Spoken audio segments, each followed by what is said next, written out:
ഒഡീഷയിൽ വൈദികരെ ആക്രമിച്ച സംഭവത്തിൽ അക്രമി സംഘത്തെ നയിച്ചയാളുടെ വാദങ്ങൾ ഫാദർ ലിജോ നിരപ്പിൽ തള്ളിക്കളഞ്ഞു. മർദ്ദിച്ചില്ല എന്ന വാദം തെറ്റാണ്, ക്രൂരമർദ്ദനമാണ് അക്രമികൾ നടത്തിയതെന്ന് ഫാദർ ലിജോ നിരപ്പിൽ 24 പറഞ്ഞു. ആക്രമണത്തിന്റെ പുതിയ ദൃശ്യങ്ങളും അവർ പുറത്തുവിട്ടു. 24 ആയിരുന്നു അക്രമി സംഘത്തെ നയിച്ച ജ്യോതിർമയി നന്ദയുടെ പ്രതികരണം. 24 പ്രൈം ടൈം ബ്രേക്കിംഗ് ആണ്. ഈ പ്രതികരണം ആദ്യം ഒന്ന് കേൾക്കാം ഫാദറിന്റെ.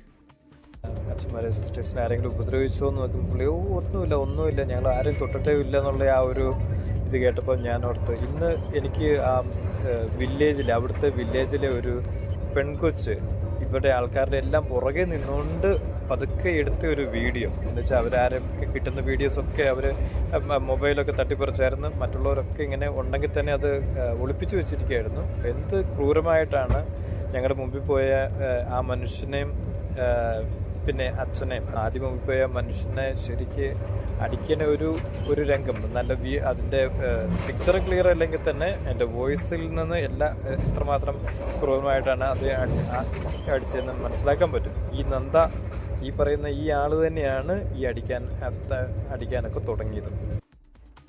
മുംബൈയിൽ നിന്ന് ശ്രീനാഥ് ചന്ദ്രൻ തത്സമയം ചേരുന്നു. ശ്രീനാഥ്, ശരിക്കും ചില പ്രചാരണങ്ങൾ നടക്കുന്നുണ്ട്, ഫാദറിനെ തല്ലിയതൊന്നുമില്ല, ജസ്റ്റ് ഒന്ന് തള്ളിയതേ ഉള്ളൂ എന്നൊക്കെ. എന്താണ് യഥാർത്ഥ വിവരം? തീർച്ചയായും SK, നമ്മൾ ഇതുമായി ബന്ധപ്പെട്ട് ഈ അക്രമി സംഘത്തെ നയിച്ച ജ്യോതിർമയി നന്ദ എന്നയാളെ നേരിൽ പോയി കണ്ട് അദ്ദേഹത്തിന് പറയാനുള്ളത് എന്താണ് എന്ന് പ്രേക്ഷകരിലേക്ക് എത്തിച്ചിരുന്നു. അദ്ദേഹം പറഞ്ഞത് താൻ മർദ്ദിച്ചിട്ടില്ല, നിങ്ങൾ എന്തിനാണ് മർദ്ദിച്ചത് എന്ന ചോദ്യത്തിന് മർദ്ദിച്ചിട്ടില്ല എന്ന് പറഞ്ഞു.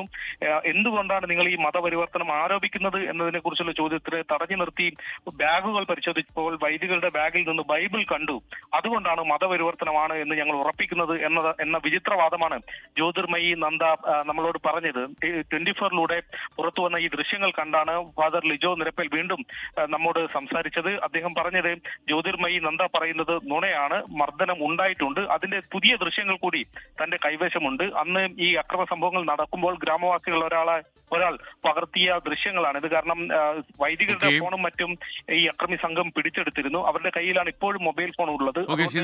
മുംബൈയിൽ വിവരങ്ങൾ നൽകി.